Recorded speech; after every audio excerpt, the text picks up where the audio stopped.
जैसा कि आपको पता है कि जो जल हमें साफ दिखाई देता है, वास्तव में उस जल को साफ कहना सही नहीं है, क्योंकि हो सकता है उस जल के अंदर ऐसे सूक्ष्म जीव हों जो हमारी आंखों से हमें दिखाई नहीं देते हैं।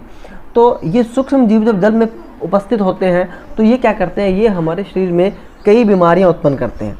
जो बीमारियां उत्पन्न करते हैं, देखो ये हमारे शरीर में क्या करते हैं, कुछ बीमारियां उत्पन्न करते हैं।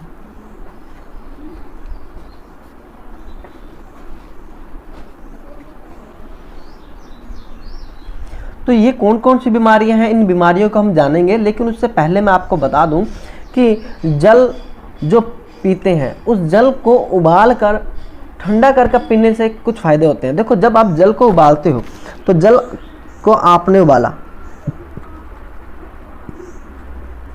तो जिससे क्या हुआ, उसके अंदर के जो सूक्ष्म जीव थे वो तो मर गए। जब ये मर गए तो जब आप इन मरे हुए सूक्ष्म जीव को आप पानी के साथ में जब पी जाओगे तो ये आपके शरीर में जाकर क्या करेंगे, आपके शरीर में रोग प्रतिरोधक क्षमता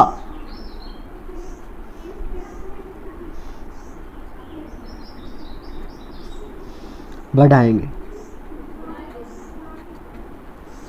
कैसे बढ़ाएंगे, ये आपके शरीर में क्या होता है कि एक विशेष प्रकार के प्रोटीन, जिसे हम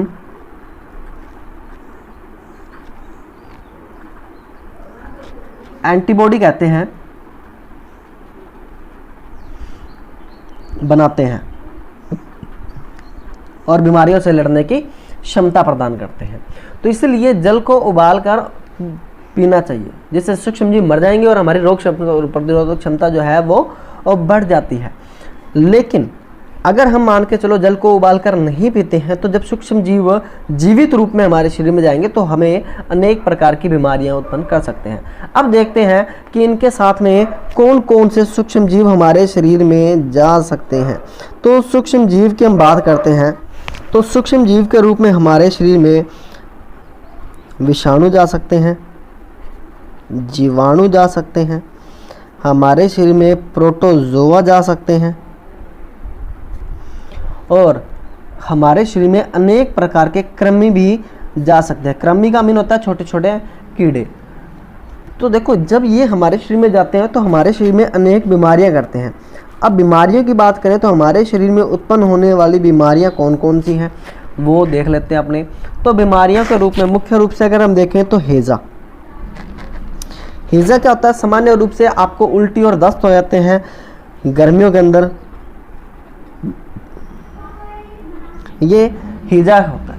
उसके बाद में पेचिस ये होता है कि आपके पेट में जो दर्द होगा, पेट दर्द, उसको पेचिस बोलते हैं। उसके बाद में अगर हम बात करें तो इससे हमारे शरीर में एक तो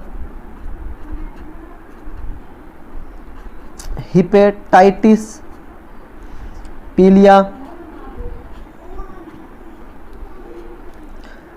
कोलेरा,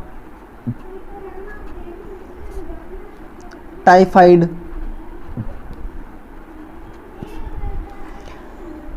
और फ्लू जैसी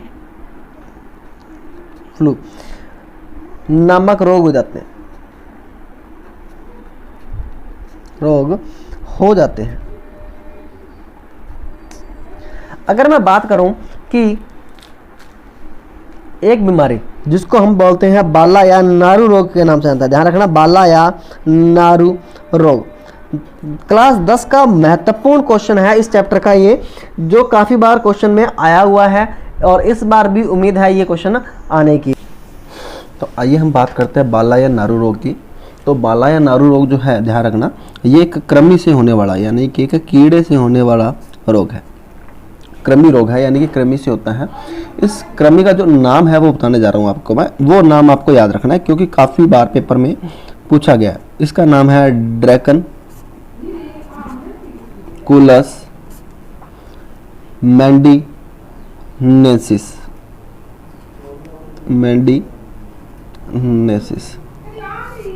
तो ये इसका नाम है, देखो, ड्रैकनकुलस मैंडीनेसिस। तो ये आपको कृमि का नाम याद रखना है। अब होता क्या है, इस रोग के बारे में थोड़ा सा मैं आपको बता दूं। सबसे पहले क्या होता है कि जो मादा कृमि होती है, ये मादा कृमि क्या करती है, जो जलाशय होते हैं, जलाशय जैसे मान के चलो कि तालाब मान लेते हैं या कोई नहर या कुछ ऐसी चीज मान लेते हैं, तो क्या होता है कि मादा कृमि क्या करती है, जलाशय के पास में क्या करती है, अपने अंडे देती है। ये क्या करती है, अपने अंडे देती है। जैसे मान लेते हैं ये अंडे उसने यहाँ दे दिए। अब कोई व्यक्ति जो क्या करता है कि ये अंडे जो है वो जलाशय के पास में होते हैं, तो क्या होता है कि किसी कारण से जल के जब अंदर चले जाते हैं, तो जब व्यक्ति इस जल का उपयोग करता है तो ये उसके पेट में चले जाते हैं। अब ये पेट में चले जाएंगे तो क्या होंगे, वहां पे अंडे क्या है, एक लंबे धागेनुमा कृमि के रूप में वे बन जाएंगे। अब इससे बचने के लिए हमें क्या करना चाहिए, सबसे पहले क्या करना चाहिए कि जो हम जल लेके आ रहे हैं, क्योंकि देखो कृमि है तो साइज में बड़ा होगा, तो जो जल लेके आ रहे हैं तो जल को हमें क्या करना चाहिए, जल को कपड़े से या पतले किसी चीज से छान लेना चाहिए। जल को छान लेना चाहिए। अब जब जल को छान लिया है तो इसे उबाल लेना चाहिए। उबाल कर फिर ठंडा करके पीना चाहिए।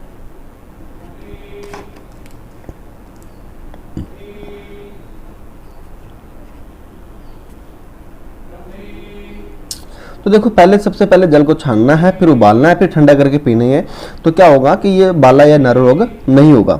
तो सरकार ने एक बाला नारू उन्मूलन कार्यक्रम चलाया था, तो सन 2000 के बाद में अभी तक इसका कोई भी एक केस नहीं आया है, क्योंकि इसके अंदर क्या है, लोगों को समय समय पर बताया गया कि जो जल है उसे छानना चाहिए, जल को उबालना चाहिए, जल को ठंडा करके पीना चाहिए, जिससे क्या है कि आने वाले समय में ये रोग ना हो। तो ये था बाला या नारू रोग के बारे में। उम्मीद करता हूँ कि आपको ये वीडियो पसंद आया होगा। अगर आपको ये वीडियो पसंद आया है तो इसे एक लाइक कीजिए, सब्सक्राइब कीजिए और एक अच्छा सा कमेंट जरूर लिख के दीजिए। देखिए आपके जो कमेंट है वो हमें एक मोटिवेशन देते हैं, जिससे हम आपके लिए और बेहतर करने का प्रयास करते हैं। हमारा जो अगला टॉपिक रहेगा वो रहेगा मोटापे के बारे में, यानी ओबेसिटी के बारे में, क्या होती है, क्यों होती है और कैसे हम इसको नियंत्रित कर सकते हैं। धन्यवाद।